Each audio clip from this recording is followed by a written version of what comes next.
Assalamualaikum warahmatullahi wabarakatuh. Perkenalkan, nama saya Farah Raisa Tanaan Fatalita dengan NIM 2021 1221075 dari kelas Manajemen Keuangan. Yang pertama, pertanyaan akurasi dan kecepatan adalah dua hal yang sangat penting dalam konteks pengambilan keputusan saat ini dan di masa yang akan datang.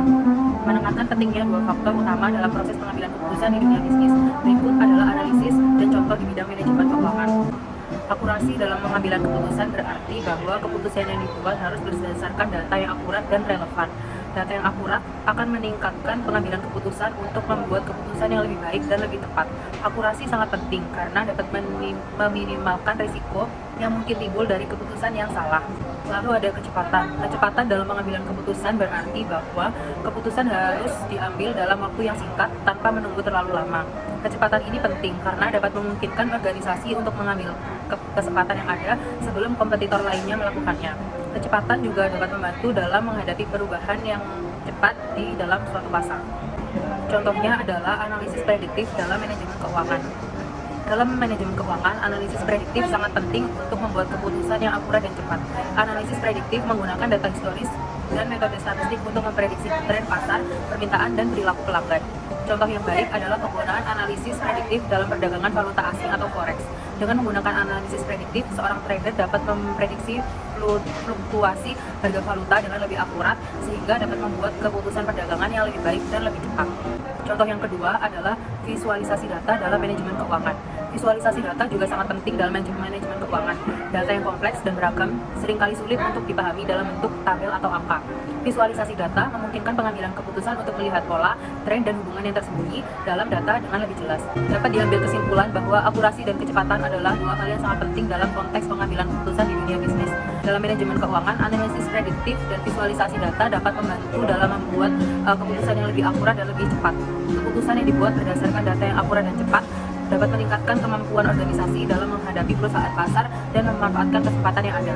Selanjutnya, pertanyaan nomor 2. Jelaskan sesuai teori terkait keputusan untuk memilih investor bisnis untuk ekspansi bisnis, lalu buat simulasi dan analisis decision matrix-nya dengan menggunakan A. 4 alternatif kandidat investor, B. 5 kriteria, C. Pembobotan kriteria. Jelaskan dasar pembobotan masing-masing kriteria secara rasional. Ada decision matrix. Decision matrix adalah alat yang digunakan untuk menganalisis dan membandingkan alternatif keputusan berdasarkan kriteria yang telah ditentukan. Ini membantu dalam membuat keputusan yang terbaik dengan mempertimbangkan berbagai faktor yang relevan. Lalu ada pembobotan kriteria. Pembobotan kriteria ini adalah proses memberikan bobot atau nilai relatif kepada setiap kriteria yang digunakan dalam decision matrix. Bobot ini menunjukkan seberapa pentingnya setiap kriteria dalam proses pengambilan keputusan. Lalu alternatif kandidat investor. Investor A ini investor yang memiliki pengalaman yang luas dalam industri yang relevan dan memiliki jaringan yang sangat kuat.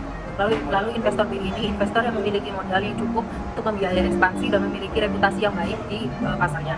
Lalu investor C ini investor yang memiliki keahlian dan dalam manajemen risiko dan memiliki sistem yang efektif untuk mengelola investasi. Lalu ada investor D, dia ini investor yang memiliki visi yang jelas tentang ekspansi bisnis dan memiliki sumber daya yang cukup untuk mendukung ekspansi tersebut.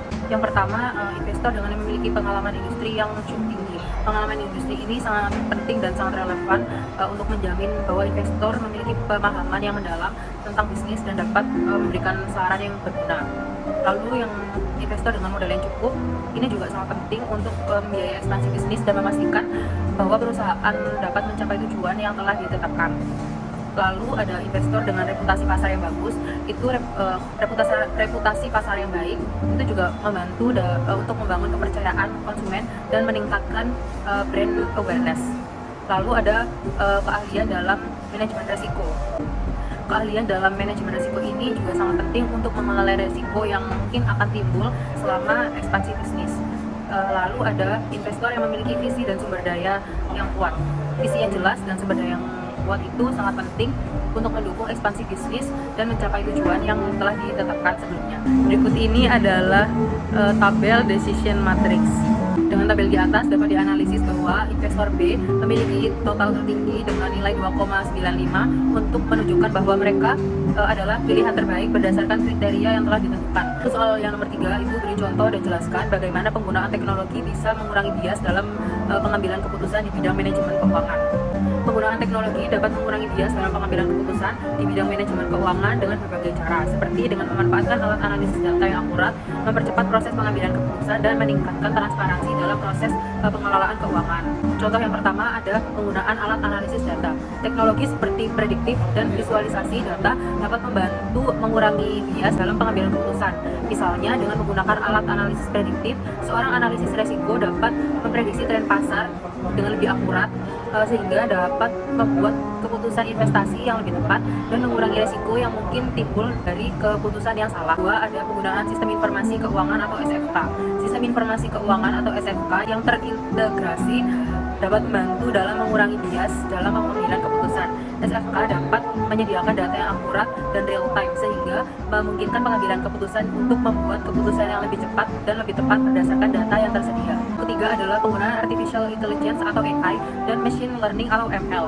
Teknologi AI dan ML dapat membantu dalam mengurangi bias dalam pengambilan keputusan dengan mempercepat proses analisis data dan memberikan saran yang lebih akurat. Misalnya, AI dapat membantu dalam mengidentifikasi pola dalam data historis dan memberikan saran investasi yang lebih cepat dan tepat berdasarkan analisis tersebut. Dapat diambil kesimpulan bahwa penggunaan teknologi dapat mengurangi bias dalam pengambilan keputusan di bidang manajemen keuangan dengan memanfaatkan alat analisis data yang akurat, mempercepat proses pengambilan keputusan, dan meningkatkan transparansi dalam proses pengelolaan keuangan. Teknologi seperti analisis prediktif, SFK, AI, ML, cloud computing, dan blockchain dapat membantu dalam mengurangi bias dan memastikan bahwa keputusan yang dibuat berdasarkan data yang akurat dan relevan. Selanjutnya, bagaimana manajer keuangan dapat memperkirakan probabilitas keberhasilan sebuah proyek investasi jangka panjang. Manajer keuangan dapat memperkirakan probabilitas keberhasilan sebuah proyek investasi jangka panjang dengan menggunakan beberapa metode dan data analisis. Berikut adalah beberapa cara yang dapat dilakukan. Yang pertama ada analisis SWOT. Analisis SWOT dapat membantu dalam mengidentifikasi faktor-faktor internal dan eksternal yang berpengaruh terhadap keberhasilan proyek investasi. Manajer keuangan dapat menggunakan analisis ini untuk mengevaluasi potensi dan risiko yang terkait dengan proyek tersebut. Yang kedua, analisis resiko. Analisis resiko membantu dalam mengidentifikasi dan mengevaluasi resiko yang terkait dengan proyek investasi. Manajer keuangan dapat menggunakan metode seperti analisis sensitivitas dan analisis probabilitas untuk menggunakan probabilitas keberhasilan proyek. Selanjutnya ada penggunaan data historis. Manajer keuangan dapat menggunakan data historis untuk memperkirakan probabilitas keberhasilan proyek investasi. Data historis dapat membantu dalam menentukan pola dan tren yang ada, yang dapat digunakan untuk memprediksi tentang keberhasilan proyek. Dengan menggunakan metode-metode ini, manajer keuangan dapat memperkirakan probabilitas keberhasilan proyek investasi jangka panjang dengan lebih akurat dan membuat keputusan yang lebih bijaksana. Sekian dari saya, mohon maaf bila ada salah kata. Wassalamualaikum warahmatullahi wabarakatuh.